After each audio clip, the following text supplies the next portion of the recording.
Okay, so this is a solution video for the trig quiz that was due yesterday, 2 days ago. The first problem, they ask you to find the equation for the line tangent to this curve. The curve is y equals secant of x minus 2 cosine of x.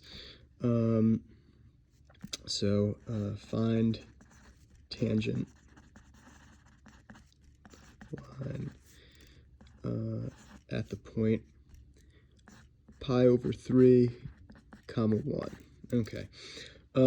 So the nice thing is we have both the coordinates of the point, so we don't even really have to plug pi over 3 into the original equation. We're just going to start by trying to find the derivative. So the derivative is going to be dy over dx, and then we're just going to take the derivative of each individual part. So this is where I saw probably the most frequently repeated mistake. So the derivative of secant x is going to be secant x times the tangent of x. I saw a lot of like secant squared times the tangent of x, and that wound up throwing off answers like further down through the problem. So secant x, tangent of x, and then we have to take the derivative of minus 2 cosine x. So derivative of cosine is going to be minus sine. So we're going to have two negatives, so it's going to be plus 2 sine x. Okay, so that's the derivative that you should be working with. From there, we want to plug pi over 3 in for x to find what the slope of our tangent line is going to be, because remember, the derivative is going to give you the slope or the rate of change of the original function, and that slope is going to have to be the same as the slope of whatever tangent line we're looking for. So secant of pi over 3 times the tangent of pi over 3 plus 2 times the sine of pi over 3. Okay, so you could have looked this up, obviously. It might have even been in the textbook, I'm not sure. But the really only important things you need to remember to calculate these precisely, not just as decimals, is that the sine of pi over 3 is equal to radical 3 over 2, and the cosine of pi over 3 is 1/2. Okay, so the secant of pi over 3 is going to be 1 over the cosine of pi over 3. So 1 over 1/2, or 1 divided by 0.5, is going to give you 2. The tangent of pi over 3 is going to be the sine of pi over 3 divided by the cosine of pi over 3. So that's going to be 3/2 divided by 1/2, or 3/2 times, radical 3 over 2 divided by 1/2, or radical 3 over 2 times 2, so just radical 3. So this is going to be 2 times radical 3.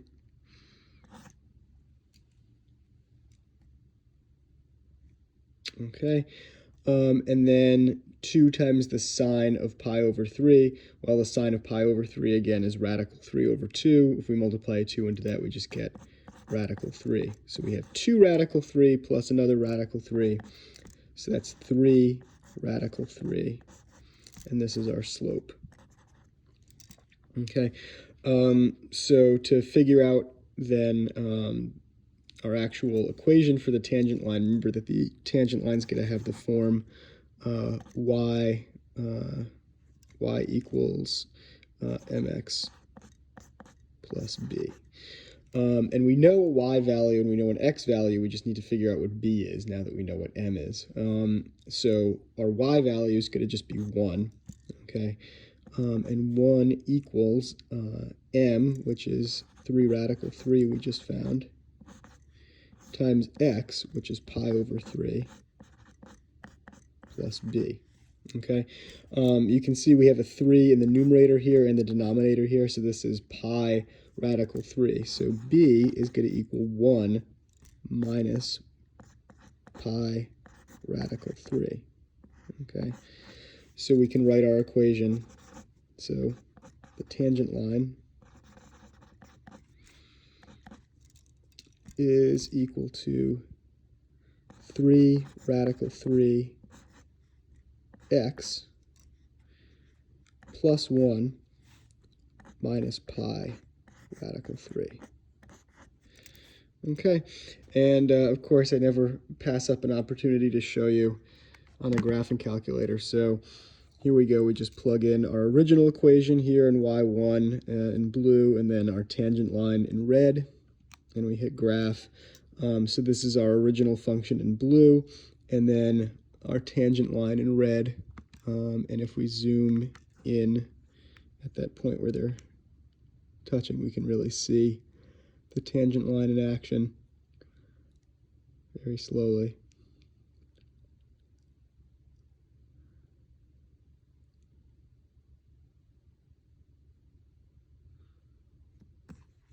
And you can see right there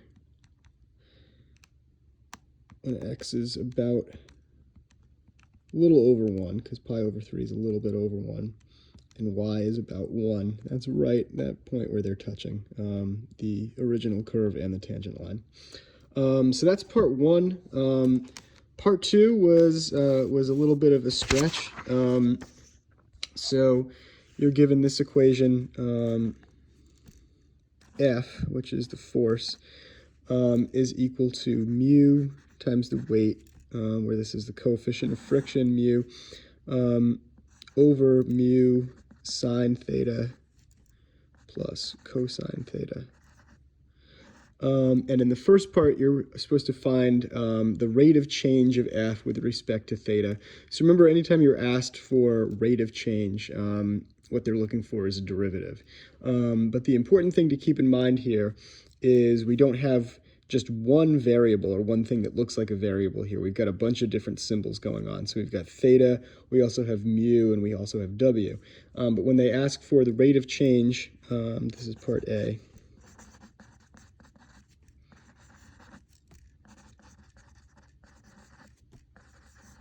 Rate of change of F with respect to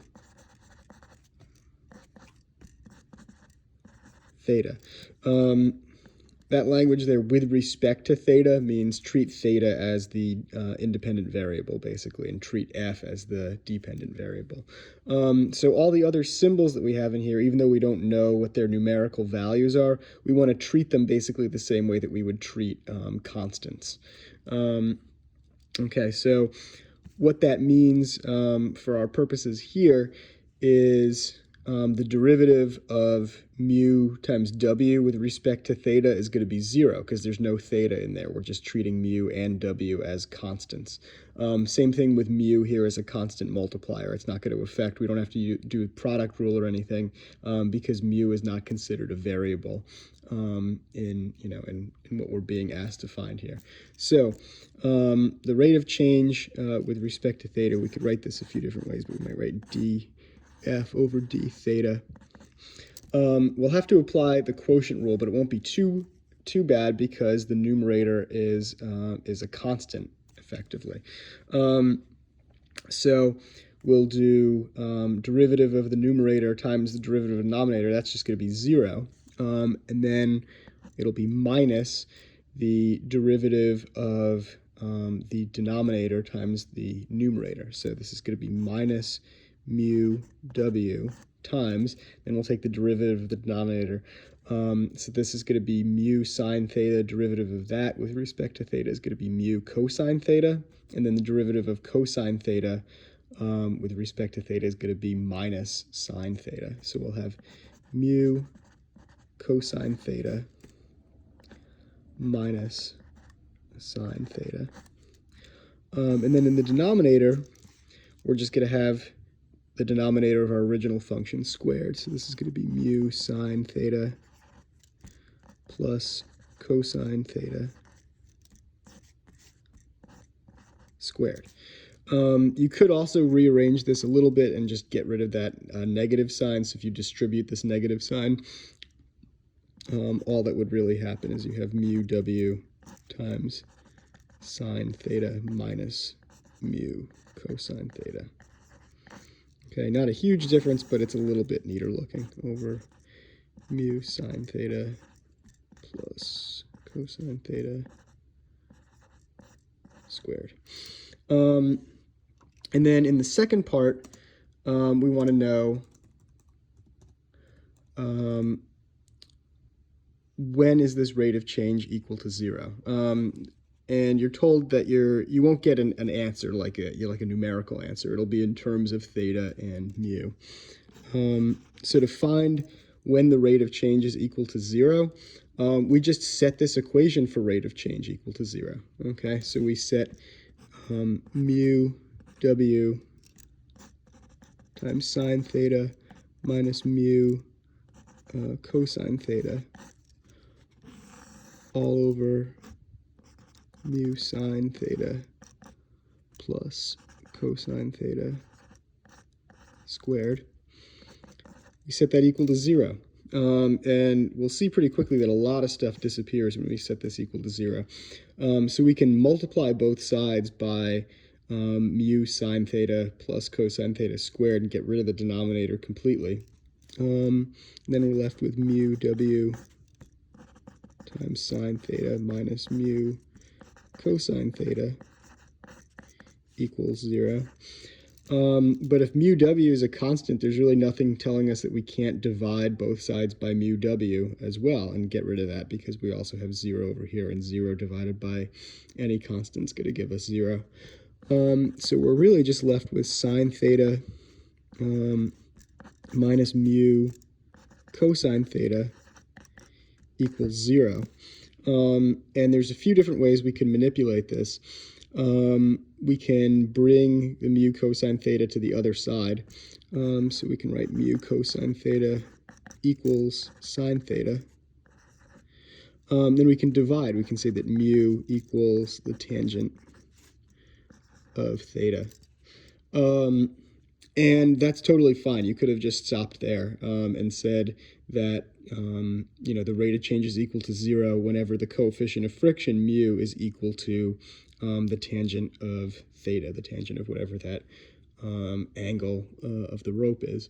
You could have also used one of the inverse trig functions, inverse tangent, and found theta in terms of mu. So theta equals the inverse tangent of mu. Okay, so either one of those would have been acceptable. That's all I was looking for part B. So hopefully that clears up any questions or confusion that you had about this quiz. And please post any comments or other questions that you have.